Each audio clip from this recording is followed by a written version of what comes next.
Shalom untuk semua kita dalam di kawasan Kundasang. Sebelum kita merenung firman Tuhan pada hari ini, mari kita berdoa bersama-sama untuk mempersiapkan hati kita mendengar kebenaran firman Tuhan. Mari kita berdoa dan saya akan pimpin dalam suara yang kedengaran. Terima kasih ya Tuhan karena kebersamaan kami pada hari ini. Kami bersyukur atas kesempatan yang Kau berikan pada setiap kami ya Tuhan, sehingga pada hari ini ya Tuhan Yesus Kristus kami masih dapat hidup, bernapas, bahkan kami dapat menikmati firman-Mu ya Tuhan. Buka hati setiap kami ya Tuhan supaya kami dapat mengerti firman-Mu, dan hamba-Mu yang akan menyampaikan firman-Mu ya Tuhan Yesus Kristus hanya sebagai alat, dan yang berbicara adalah Tuhan sendiri lewat daripada firman Tuhan. Dan biarlah Engkau sendiri ya Tuhan Yesus Kristus melalui Roh Kudus-Mu berbicara melalui hamba-Mu pada hari ini. Terima kasih ya Tuhan. Kami dasari pemberitaan firman Tuhan hanya di dalam nama Tuhan Yesus Kristus, Tuhan dan Juru Selamat kami. Amin. Jadi saudara dan saudari yang terkasih di dalam nama Tuhan Yesus Kristus, mari kita terus buka di dalam Roma pasal 8 ayat 18 hingga 30. Tetapi saya tidak akan membacakan keseluruhan bab ini, tetapi saya hanya membacakan beberapa ayat di sini untuk dasar firman Tuhan yang akan kita sama-sama pelajari pada hari ini. Baik, saya bacakan di dalam Roma pasal 8 ayat 24 sehingga 28. Roma pasal 8 ayat 24 sehingga 28 saya bacakan di sini.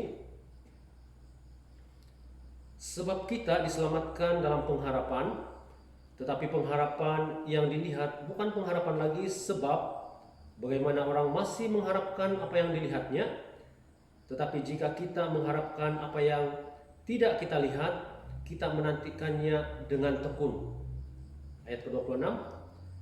Demikian juga Roh membantu kita dalam kelemahan kita, sebab kita tidak tahu bagaimana sebenarnya harus berdoa, tetapi Roh sendiri berdoa untuk kita kepada Allah dengan keluhan-keluhan yang tidak terucapkan.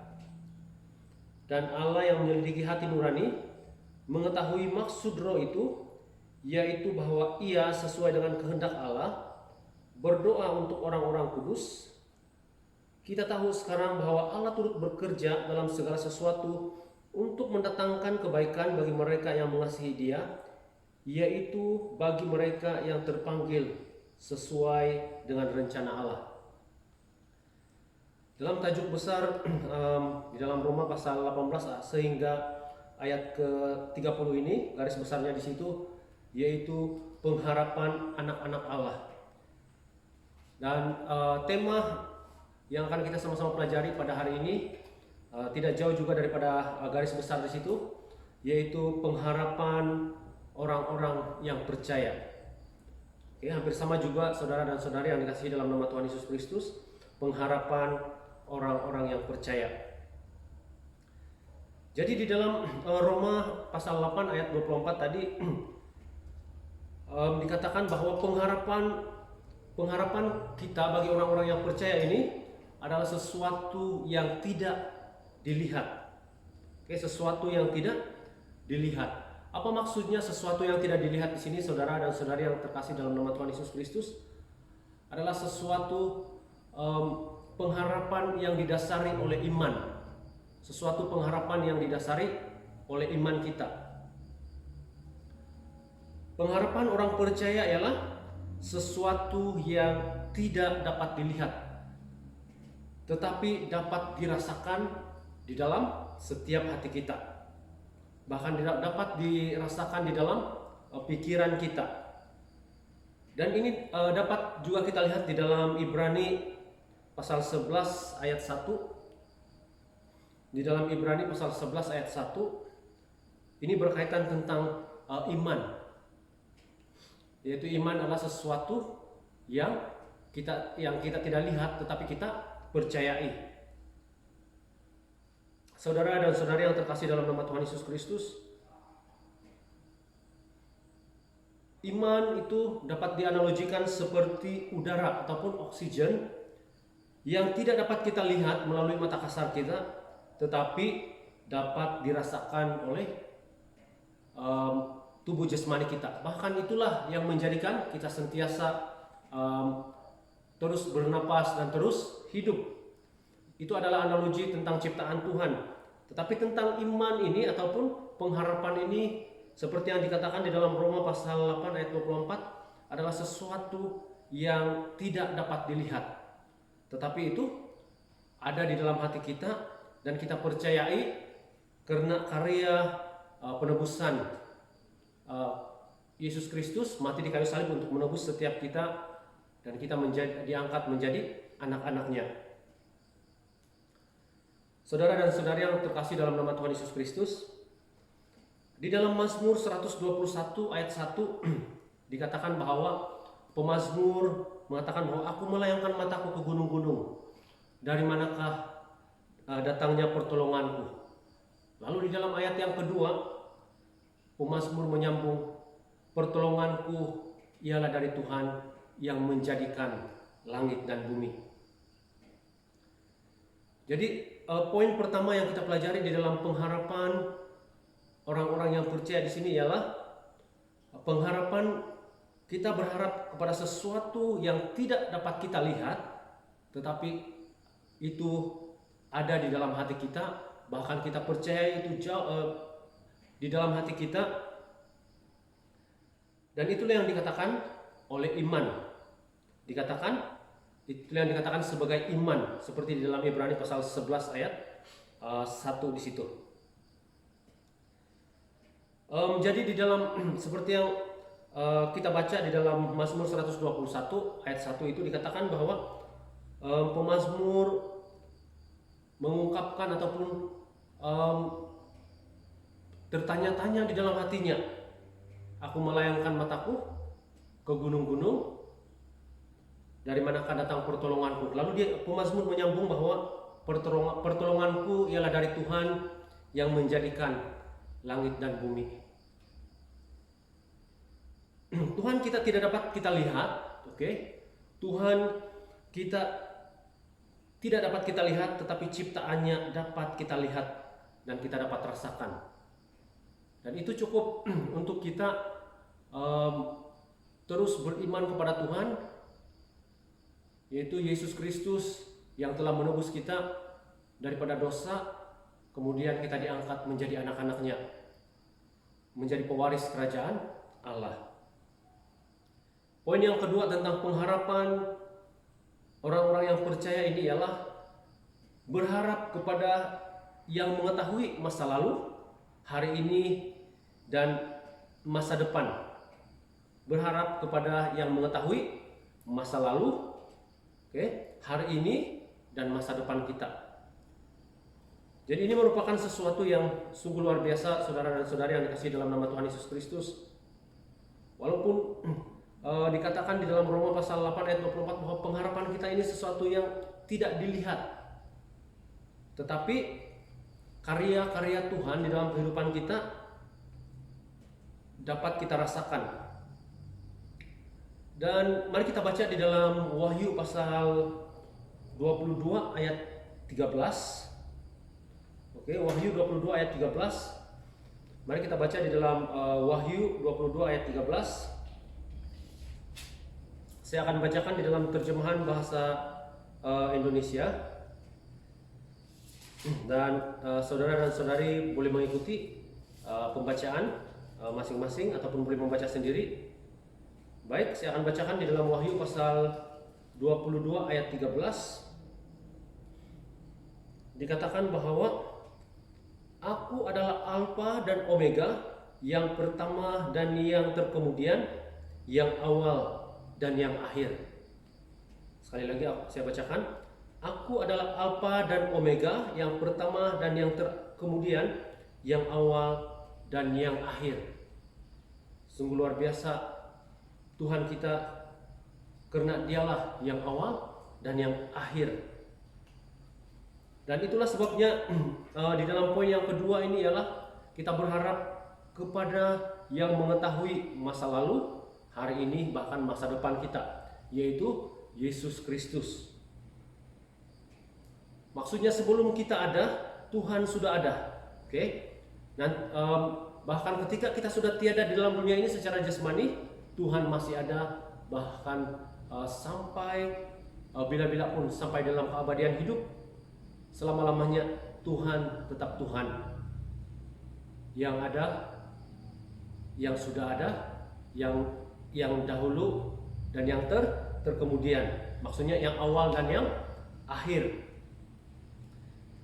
Jadi pengharapan bagi kita orang-orang percaya ini, kita dapat andalkan kepada Tuhan Yesus Kristus, karena Dia mengetahui sejarah hidup kita, bahkan Dia mengetahui hari ini, bahkan Dia mengetahui hari depan kita. Jadi kita andalkan Yesus Kristus sebagai Tuhan dan penyelamat ini, bahkan masa depan kita ada di dalam tangan Tuhan. Dan itulah sebabnya di dalam Mazmur pasal 145 ayat 18, kemudian di dalam Yeremia pasal 33 ayat 3 dikatakan bahwa kita berseru kepada Tuhan, maka kita akan diselamatkan. Dengan kata lainnya, ketika kita berdoa di hadapan Tuhan, meminta kepadanya, Tuhan akan memberikan sesuai dengan rencananya yang terbaik dalam kehidupan kita. Baik, yang seterusnya, poin yang ketiga di dalam tema pada hari ini, yaitu pengharapan orang-orang yang percaya ini ialah kita berharap kepada yang memberi jaminan. Oke, kita berharap kepada yang memberi jaminan hidup kita. Berharap kepada yang memberi jaminan hidup kita. Mari kita lihat di dalam Yohanes pasal 14 ayat 6. Yohanes 14 ayat 6.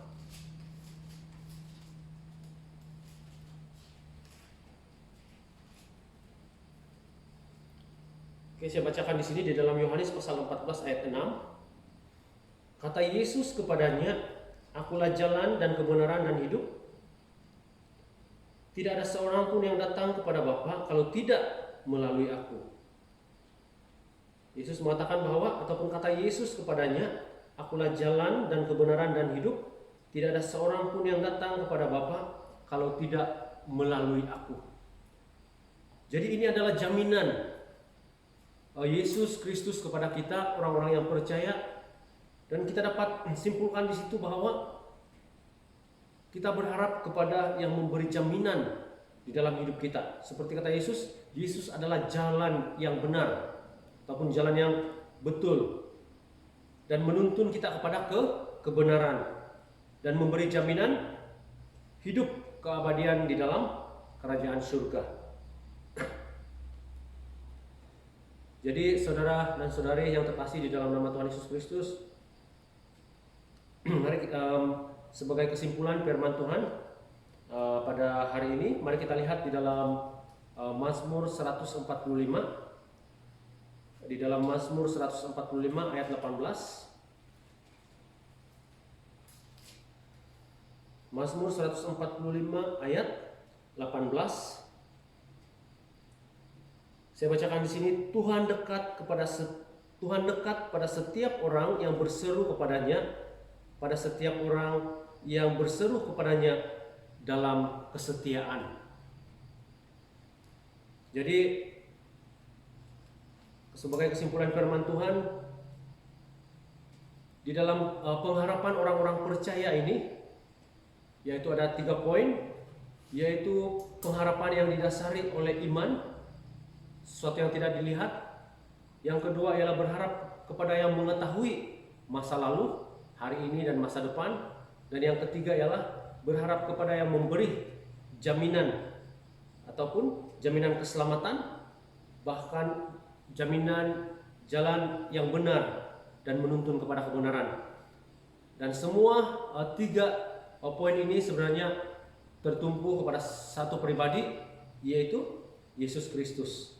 Dan di dalam Mazmur 145 ayat 18 dikatakan bahwa Tuhan dekat pada setiap orang yang berseru kepadanya, pada setiap orang yang berseru kepadanya dalam kesetiaan. Marilah kita terus setia di dalam mengikut Tuhan, dan kita terus setia di dalam berharap kepada jaminan Tuhan, bahkan penyertaan Tuhan, bahkan jaminan untuk memberikan kehidupan yang kekal dalam kerajaan surga bagi kita orang-orang yang percaya. Mari kita berdoa untuk firman Tuhan ini.